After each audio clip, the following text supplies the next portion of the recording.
Yeah, this is gonna be a fun one.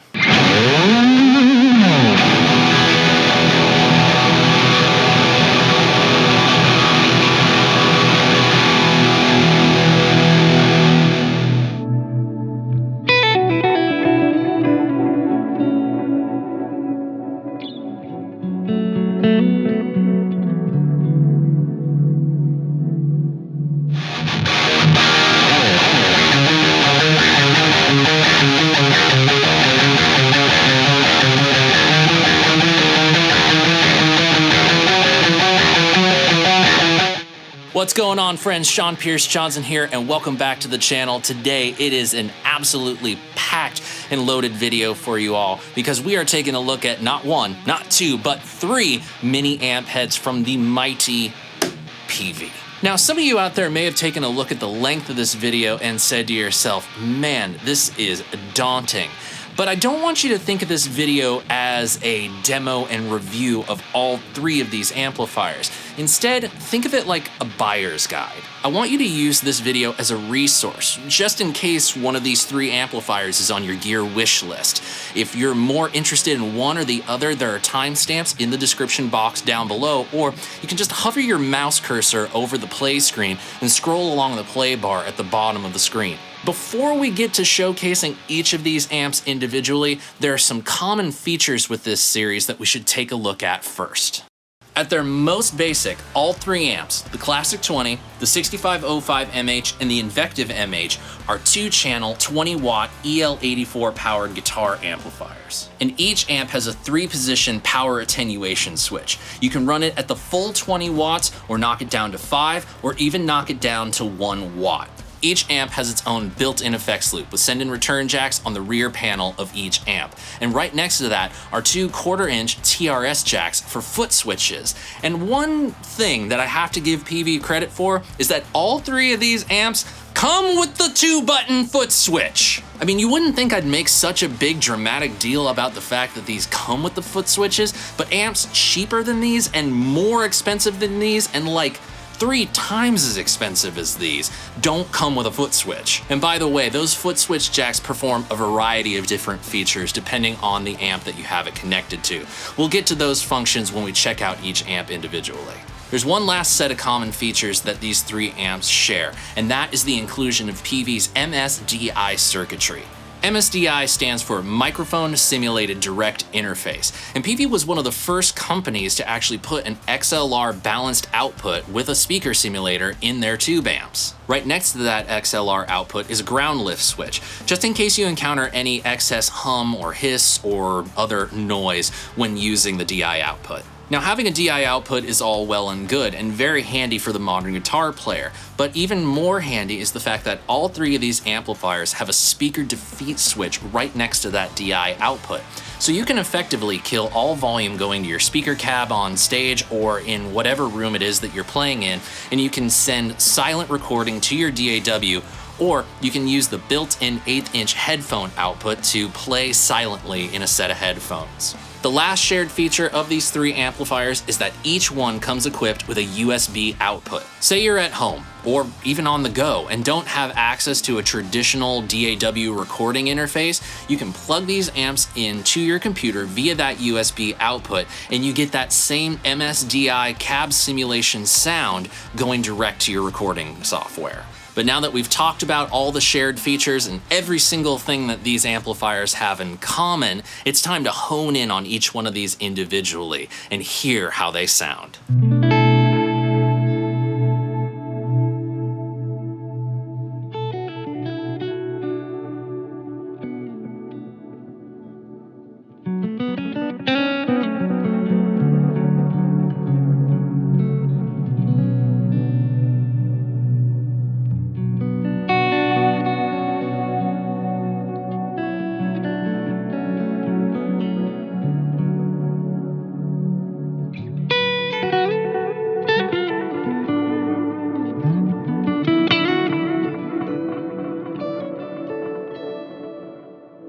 Housed inside a tweed-covered chassis with those shiny metal corners, we get a veritable classic of a guitar amplifier.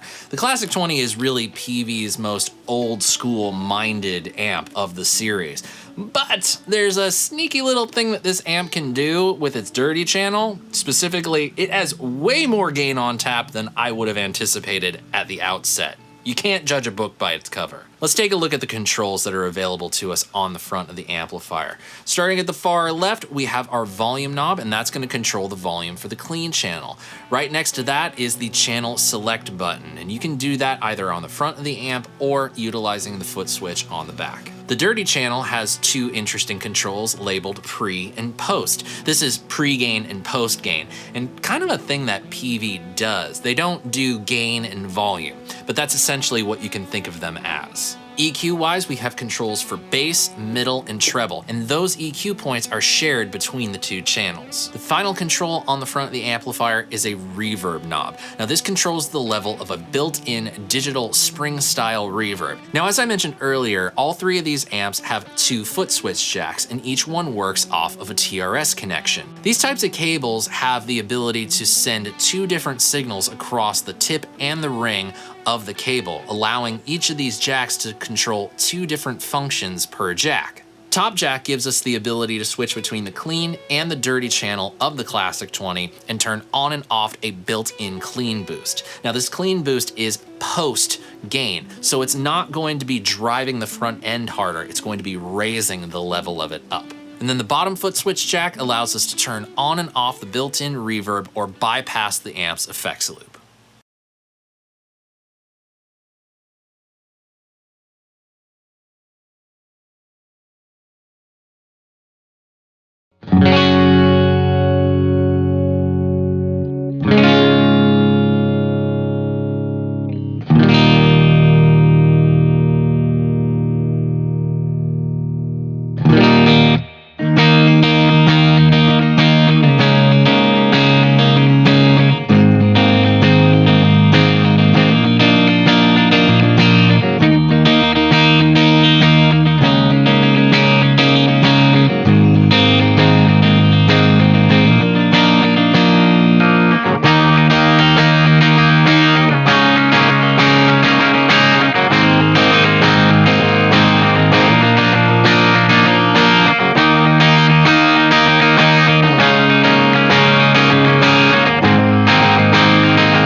Next up, the miniaturized version of an absolute legend, the 6505 MH.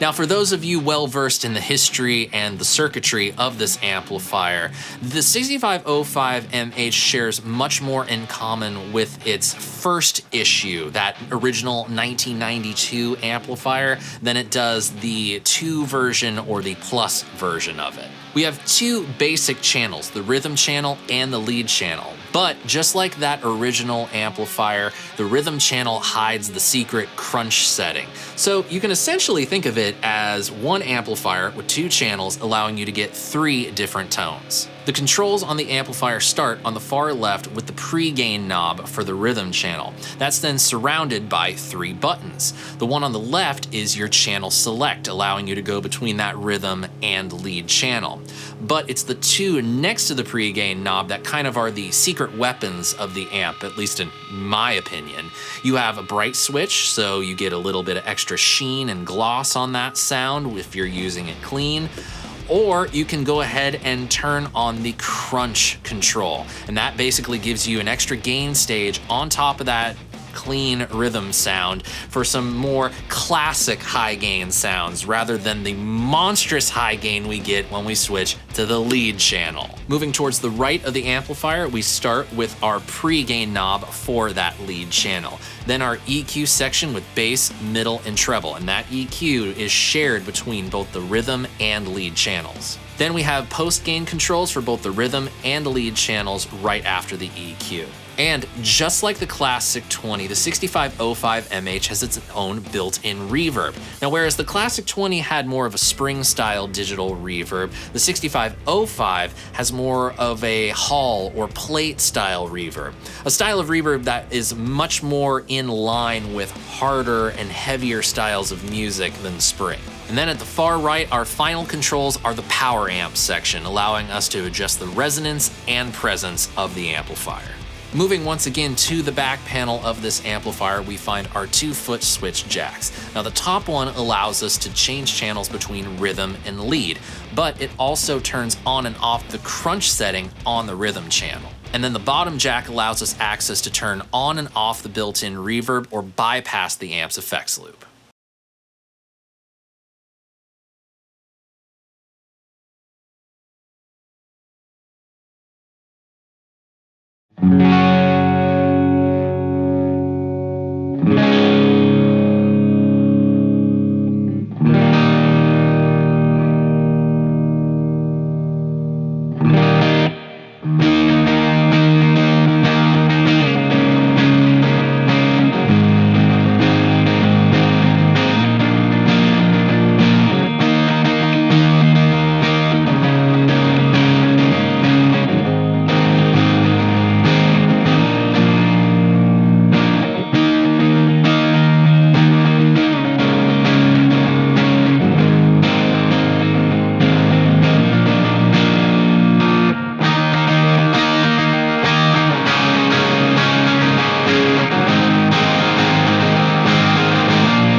If the 6505 is the beginning of that modern high gain sound for hard rock, metal, and other more technical styles of music, the Invective kind of takes that platform and ups the ante a little bit by gearing it towards much more of a modern-minded guitarist.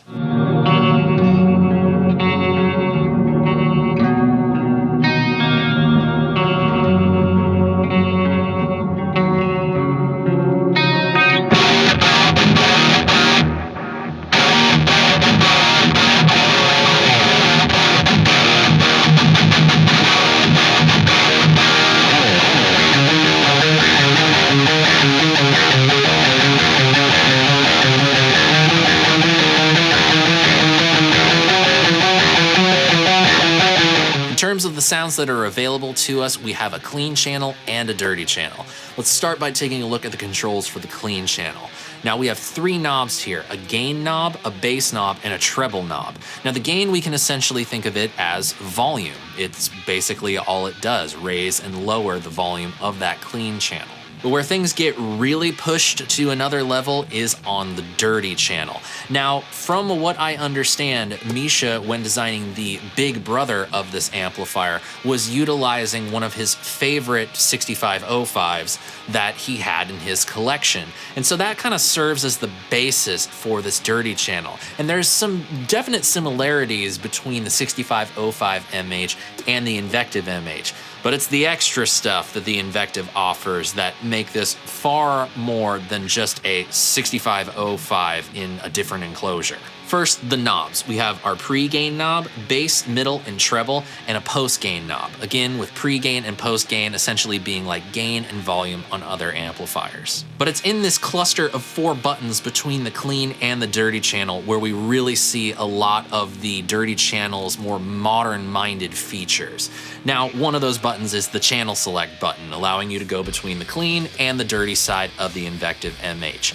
But it's the other 3 buttons. Man, this is just where this could be the amplifier for a lot of the djenty, chuggy kind of guitarists out there. First, we start with a built-in noise gate, helping clamp down on all that extra hiss from your high gain sound. Then we have a tight switch, which adds a low end roll off. So basically that's useful if you're going between a 6 string and a 7 string or an 8 string, or God forbid a 9 string. Geez, what are you people doing to yourselves? But basically that low end roll off allows things to tighten up a bit. The low end's not quite as prominent, and thus your chugs are a lot tighter and have a much more staccato feel to them. And finally, we have the boost button. This is a single button boost on the front end of the amplifier, somewhat similar to how most modern guitarists would run an 808 into a 6505 or similar amplifier for a little bit of extra tightness in the low end, some boost going into the front, and some compression coming from that circuit. It's a very typical modern guitar recording trick that actually ends up working out quite nicely. The final controls are the power amp controls, resonance and presence, just like on the 6505 MH. Now we have that cluster of 4 buttons here on the front of the amplifier, but we can't just walk over to the amp and turn those things on and off at a whim. Sometimes we have to be at the front of the stage. Well, that's where the foot switch jacks come in handy. Each of those functions, the channel select, the boost, the gate, and the tight switch, are all capable of being bypassed with the built-in foot switches. The top jack changes channels between clean and dirty, and also engages the tight switch on the dirty channel. And on the bottom jack, we have access to either be able to bypass the amp's effects loop or to turn on and off the boost and the noise gate at the same time.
And there you have it, my friends. That is our rundown of all 3 of Peavey's mini amp heads.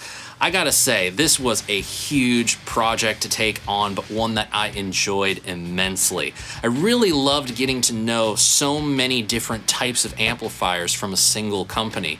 And there were tons of surprises along the way. I expected the cleans on the Classic 20 to be really good, but I did not expect the dirty channel to get as much gain on it as it did. This thing is an absolute sleeper hit. With the 6505, this isn't my first rodeo with an amp of this ilk. Back in the day, I even had a 2-channel version of it here in the studio. But I feel like the higher wattage versions can be a little unruly at times, a little bit hard to control. But with the 20 watt, I feel like I was able to get more range out of the amp than I was with previous higher wattage versions. I greatly enjoyed the experience playing this with just about every guitar I plugged into it. The Invective MH, what can I say about this? This is absolutely far and away the modern guitarist's best friend. The feature set absolutely works for people who play in that modern metal djenty genre. But ironically enough, I found myself bonding with it quite a bit. If I had to pick a favorite... Oh, let me guess, you really thought I was gonna tell you my favorite of these 3. Guys, I told you this wasn't a demo and review. If you wanna find out what my favorite of these 3 amplifiers is, click the subscribe button and ring the notification bell, because any day now, I'll be uploading a video on my favorite of the 3 Peavey Mini Heads. But now I wanna hear from all of you. Which of these amplifiers was your favorite? Or was there a feature about them or a sound that we conjured up with one of them that surprised you? Whatever you'd like to share, use the comment section down below, and I look forward to hearing from all of you. And if you enjoyed this video in any way, I would greatly appreciate your support in helping me make better videos just like this for all guitar players out there. There's a few things you can do. The simplest thing you can do is click the subscribe button and ring the notification bell. Giving the video a thumbs up and sharing a link to it with a friend is also a great way to help. But if you want to go above and beyond that, you can join and become a member of my email club. Just go to SeanPierceJohnson.com/email or click the link in the description box down below. Enter your name and email address, and after a few days, because I have to enter you in manually, you are part of the club. And you're getting links to every video I make, blog posts that I write, and even entered into future giveaways that are only open to members of my email club. Thank you all so much for spending part of your day with me today. Whether you watched portions of this video or you were an absolute champ and watched the whole thing, I greatly appreciate you. I will see you in a few days to reveal which of these amps was my favorite and how it's worked its way into my musical life. Until then, my friends, I'm Sean Pierce Johnson, wishing you all watching great tone, great health, and of course, happy stomping. Cheers, friends. God bless.